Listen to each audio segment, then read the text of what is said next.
Tally में GST feature को activate करने से पहले हम लोग ये जानेंगे कि जीएसटी क्या है। आपकी जानकारी के लिए बता दूं कि जीएसटी 1 जुलाई 2017 से पूरे भारत में भारत सरकार द्वारा लागू किया गया था। जीएसटी से पहले वैट था, जिसका फुल फॉर्म था वैल्यू एडेड टैक्स। अभी के टाइम में वैट को लगभग बंद कर दिया गया है। अभी के टाइम में जीएसटी पूरे भारत में लागू है। जीएसटी का पूरा नाम यानी कि full form goods and service tax होता है, जिसमें गुड्स का मतलब होता है माल और सर्विस का मतलब होता है सेवा। अर्थात सरकार द्वारा माल और सेवा पर लगने वाला tax he goods and service tax कहलाता है। जीएसटी को अलग अलग माल और सेवा पर अलग अलग तरीके से लगाया जाता है। जैसे कि कुछ माल या फिर कुछ सेवा ऐसी होती हैं जिन पर केवल 5% ही जीएसटी लगाया जाता है और कुछ पर जो है 12% लगाया जाता है और कुछ पर 18% लगाया जाता है और कुछ पर 28% जीएसटी लगाया जाता है। यानी कि सभी माल और सेवा पर केवल एक ही तरह का जीएसटी नहीं लगाया जाता है, बल्कि अलग अलग माल और अलग अलग सेवा पर अलग अलग तरह के जीएसटी लगते हैं, जो कि मैंने अभी आपको बताया कि कुछ पर 5% लगता है, कुछ पर 12% लगता है, कुछ पर 18% लगता है और कुछ पर 28% लगता है। जैसा कि अभी मैंने आपको बताया कि जीएसटी यानी गुड्स एंड सर्विस टैक्स एक प्रकार का टैक्स होता है जो कि हम सभी लोगों को इनडायरेक्टली देना होता है। जैसे कि मैंने एक प्रिंटर खरीदा है जिसका प्राइस मुझे पड़ा 10,000 रुपये का, यानी 10,000 रुपये में दुकान वाले ने मुझे वो प्रिंटर दे दिया, लेकिन उसके अंदर जीएसटी भी इंक्लूड था जो कि 18% था। यानी 10,000 का अगर आप 18% जीएसटी निकालोगे तो वो 1,800 रुपये होंगे। अगर उस प्रिंटर पर जीएसटी नहीं लगा होता तो वो प्रिंटर मुझे सिर्फ और सिर्फ 8,200 रुपये में ही मिल जाता। जीएसटी लगने की वजह से वो प्रिंटर मुझे 1,800 रुपये महंगा पड़ा, इसलिए मुझे जो है 10,000 रुपये देने पड़े। तो ये जो 1,800 रुपये हमने दुकानदार को दिए, वही जो है उस 1,800 रुपये को सीधे सरकार को देता है। उसी से जो है हमारी देश की जो है अर्थव्यवस्था चलती है, हमारा देश चलता है। जैसे मैंने इनडायरेक्टली जो है 1,800 रुपये टैक्स दिए हैं, इसी तरीके से भारत में जितने भी लोग रहते हैं वो लोग इनडायरेक्टली टैक्स देते हैं, जिससे पूरा देश चलता है। और ये कहीं न कहीं सही भी है, क्योंकि देश को भी चलाना है। तो इसी तरीके से जितने भी गुड्स होते हैं, जितनी भी सर्विसेज होती हैं, उस पर जो है सरकार द्वारा टैक्स लिया जाता है, जो कि इनडायरेक्ट होता है। इनडायरेक्ट का मतलब ये है कि हमने सीधा टैक्स नहीं जमा किया, बल्कि हमसे जो है प्रिंटर पर टैक्स लगा करके हमसे पैसे लिए गए। तो ये जो हमसे टैक्स के रूप में पैसे लिए गए हैं, ये दुकानदार अपने पास नहीं रखता है, यही पैसे जो है सरकार को इसे देने होते हैं। तो कहीं न कहीं हमसे टैक्स लिया गया है। इसी तरीके से जितना भी सामान आप मार्केट से खरीदोगे, आपसे भी टैक्स लिया जाता है, लेकिन आपको पता नहीं चलता है कि हमने कितना टैक्स दिया है। वो आपसे इनडायरेक्टली टैक्स लेते हैं और जो भी दुकानदार हैं वो गवर्नमेंट को टैक्स भरते हैं, जिससे जो है अपना पूरा देश चलता है और जितने भी काम होते हैं उन्हीं टैक्स के पैसों से ही होते हैं। तो यहाँ पर हम लोग बात कर रहे थे जीएसटी क्या है, उसके बारे में भी मैंने आपको बताया। साथ में जीएसटी कब से अप्लाई हुआ था उसके बारे में मैंने आपको बताया। साथ में मैंने आपको जीएसटी का फुल फॉर्म भी बताया और जीएसटी को इस तरीके से समझाया कि आपको सारी बातें अच्छे से समझ आई होंगी। अगर आपको कोई भी कंफ्यूजन है, कहीं पर दिक्कत है, तो आप हमें नीचे कॉमेंट जरूर करिएगा। अब हम लोग बात करेंगे कि टैली में आप जो है जीएसटी फीचर को कैसे एक्टिवेट कर सकते हैं, यानी टैली में आप जीएसटी को कैसे चालू कर सकते हैं। देखिए, सबसे पहले तो आपको जो है टैली को ओपन कर लेना है। टैली को चालू कैसे करते हैं इस पे मैं कई बार बता चुका हूँ, आपको टैली चालू करना आ गया होगा। टैली चालू करने के बाद हमारे सामने गेटवे ऑफ टैली की मेन विंडो इस तरीके से आती है और यहाँ पर जीएसटी फीचर को एक्टिवेट करने के लिए आपको मेन विंडो में ही सबसे नीचे साइड में फीचर का एक ऑप्शन दिखाई देता है, जिसकी शॉर्टकट की है F11। अगर आप कीबोर्ड से सिर्फ F11 प्रेस करते हो तो आप जो है इस फीचर को ओपन कर सकते हो। तो यहाँ पर जो है मैं रिकॉर्डिंग कर रहा हूँ, जिसकी स्टॉप की है F11। अगर मैं कीबोर्ड से F11 प्रेस कर दूंगा तो रिकॉर्डिंग स्टॉप हो जाएगी, जिसकी वजह से मैं इस पे क्लिक कर रहा हूँ। आप इस पे क्लिक भी कर सकते हो और F11 की से इसको ओपन कर सकते हो। जैसे ही हम जो है उस पर क्लिक करके ओपन करेंगे तो आप कंपनी के फीचर वाली इस तरीके से विंडो में आ जाओगे। यहाँ पर आपको ढेर सारे ऑप्शन मिलेंगे। पहला है अकाउंटिंग फीचर, दूसरा है इन्वेंट्री फीचर और तीसरा तीसरा है स्टेटरी और टैक्सेशन फीचर। तो हमको जीएसटी को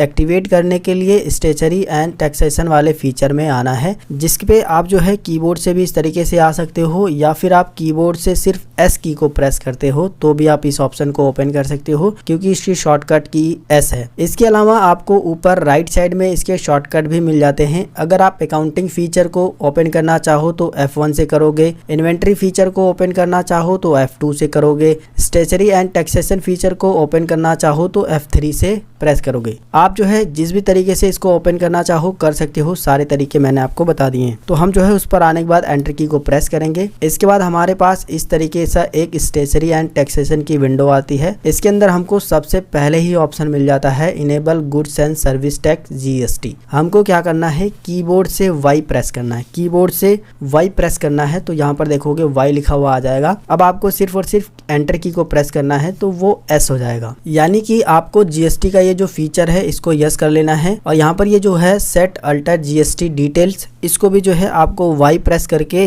यस कर लेना है। जैसे ही आप वाई प्रेस करके एंटर की को प्रेस करोगे तो इसके बाद आपके सामने जीएसटी डिटेल भरने का ऑप्शन आएगा। यहाँ पर आपको कुछ चीजों को समझना होगा। सबसे पहले तो आपको स्टेट चूज करना है। आप जिस भी स्टेट में आपकी कंपनी है, जिस स्टेट के आप रहने वाले हो, आप वो स्टेट यहाँ से चूज कर सकते हो। यहाँ पर आपको ध्यान देना है कि अगर आप किसी दुकान पर किसी बिजनेस में अकाउंटिंग का काम कर रहे हैं तो जो भी बिजनेस का मालिक है वो किस स्टेट में रहता है, आपको वो स्टेट सेलेक्ट करना है। तो यहाँ पर हम जो है उत्तर प्रदेश ही रहने देंगे। हम एंटर की को प्रेस करेंगे। रजिस्ट्रेशन टाइप में आपको जो है रेगुलर ही रहने देना है। फिर इसके बाद एंटर की को प्रेस करना है। इसको आपको नो ही रखना है। फिर से एंटर की को प्रेस करना है। यहाँ पर जो डेट आ रही है वही डेट सेम रहने देनी है। फिर से आपको एंटर की को प्रेस करना है। अब आपको यहाँ पर अपना जीएसटी नंबर डालना है। अगर आपका बिजनेस है और आपने जीएसटी रजिस्ट्रेशन किया है तो आपको ज़रूर एक जीएसटी नंबर मिला होगा, वही जीएसटी नंबर आपको इसके अंदर डालना है। लेकिन अगर आप जो है किसी फर्म की, किसी कंपनी के, किसी बिजनेस के, मतलब दूसरे का बिजनेस आप अकाउंटिंग कर रहे हो, यानी आप एक अकाउंटेंट हो और किसी दूसरे का बिजनेस जो है आप टैली में एंट्री करके अकाउंटिंग करते हो, तो आपको क्या करना है कि जिस भी बिजनेस का आप अकाउंटिंग कर रहे हो उसका जीएसटी नंबर डालना है। फॉर एग्जांपल के लिए, जैसे मैं एक बिजनेसमैन हूं और मैंने आपको अकाउंटेंट रखा है और आप मेरे बिजनेस का लेन देन हिसाब किताब टैली में रख रहे हो, तो आप क्या करोगे, मेरा जीएसटी नंबर इसके अंदर डालोगे। समझ गए आप? अगर आपका बिजनेस है तो आपको अपना जीएसटी नंबर डालना है अगर आपने रजिस्ट्रेशन करवाया है। लेकिन अगर आप जो है किसी फर्म, किसी कंपनी के यहाँ पर अकाउंटेंट का काम कर रहे हो तो आप उस कंपनी, उस फर्म का जीएसटी नंबर यहाँ पर डालोगे। और जीएसटी नंबर जो होता है वो 15 डिजिट का होता है। वही 15 डिजिट का जीएसटी नंबर आपको इसके अंदर डालना होता है। तो अगर आपके पास बिजनेस नहीं है, अगर आप सीख रहे हैं, तो आपके पास भी जीएसटी नंबर नहीं होगा और ना ही मेरे पास भी जीएसटी नंबर है। लेकिन फिर भी मैंने यहाँ पर 15 अंकों का एक जीएसटी नंबर खुद से ही बना करके रखा है। आप चाहो तो उसे डाल सकते हो, या फिर जिस तरीके से मैंने बनाया है वैसे ही कुछ उसमें चेंज करके आप भी बना सकते हो। यहाँ पर मैं डालता हूँ 05AUBNI8540B2ZN।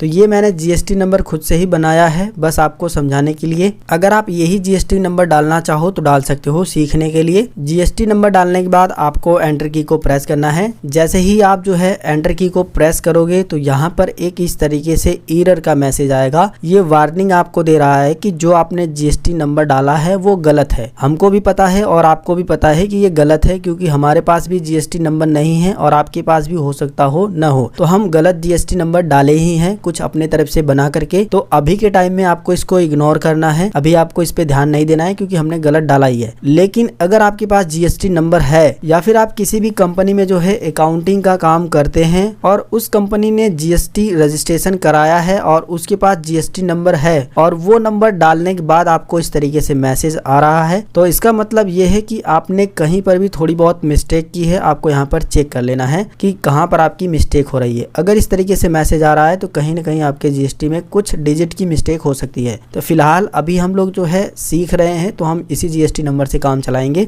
इसके बाद अगर आप दोबारा एंटर की प्रेस करोगे तो वो मैसेज यहाँ से हट जाता है। फिलहाल हमारा जीएसटी नंबर यहाँ पर फिट भी हो गया है। अब हमको क्या करना है कि यहाँ पर आपसे पूछ रहा है कि आप मंथली पे करते हो या फिर क्वार्टरली। तो यहाँ पर आपको मंथली पर क्लिक करके एंटर की को प्रेस करना है, यानी मंथली ही सिलेक्ट कर लेना है। इसके बाद ये जो सारी डिटेल है इसको सेम ऐसे ही आपको जो है एंटर की प्रेस करते हुए हुए इसको एक्सेप्ट करा लेना है। यहाँ पर आने के बाद आप जो है फिर से एंटर की को प्रेस करेंगे। जैसे ही आप एंटर की को प्रेस करेंगे तो अब देखिए यहाँ पर ये जो है यस हो चुका है दोनों। अब हमको यहाँ पर कुछ भी छेड़खानी नहीं करनी है, लेकिन हमने ये जो विंडो खोली है इसको भी एंटर की प्रेस करते हुए इस विंडो को भी एक्सेप्ट करा लेंगे, ताकि हमने जो यहाँ पर चेंज किए हैं वो सेट हो जाए। तो हम यहाँ पर वाई प्रेस करके यस करा लेंगे या फिर एंटर की को प्रेस करेंगे तो वो यस हो जाएगा। यानी अब हमने जो है टैली में जीएसटी फीचर को एक्टिवेट कर दिया है। अगर आप अभी फिर से जो है स्टेशनरी एंड टैक्सेशन में जाओगे तो यहाँ पर आप देखोगे पहला वाला ऑप्शन यस है, दूसरा वाला अभी भी नो आ रहा है। तो इससे आपको घबराना नहीं है, अब ये सारी डिटेल आपकी सही हो चुकी है, सबका सब आपका सही हो गया है। अगर आप जो है इसको देखना चाहते हो तो वाई प्रेस करके दोबारा से यस करोगे तो जो भी हमने डिटेल डाली है वो आपको यहाँ पर दिखाई दे रही है, ठीक है। तो अगर आपको इस तरीके से प्रॉब्लम आ रही है कि आपको यहाँ पर जो है नो वाला ऑप्शन आ जा रहा है तो उससे आपको जो है दिक्कत कोई भी नहीं है, वो इसी तरीके से हो जाता है, लेकिन फिर भी वो जो है यस ही रहता है, वहाँ पर जो डिटेल भरी रहती है वो सेव हो जाती है। अब आपको जो है पूरी तरीके से बैक आना है। हमने इस वीडियो के अंदर जीएसटी क्या है उसके बारे में सीखा, जीएसटी को टैली ERP9 में कैसे एक्टिवेट करते हैं उसके बारे में सीखा। अगली वीडियो में हम लोग मिलेंगे फिर एक नई जानकारी के साथ। आज की वीडियो में बस इतना ही। अगर आपको ये वीडियो पसंद आया है तो इस वीडियो को आप लाइक ज़रूर करिए, नीचे कॉमेंट करके बताइए कि आपको कौन सा पार्ट सबसे अच्छा लगा, और जय हिंद ज़रूर लिखिएगा। मिलेंगे फिर एक नई वीडियो में एक नई जानकारी के साथ, तब तक के लिए जय हिंद, वंदे मातरम।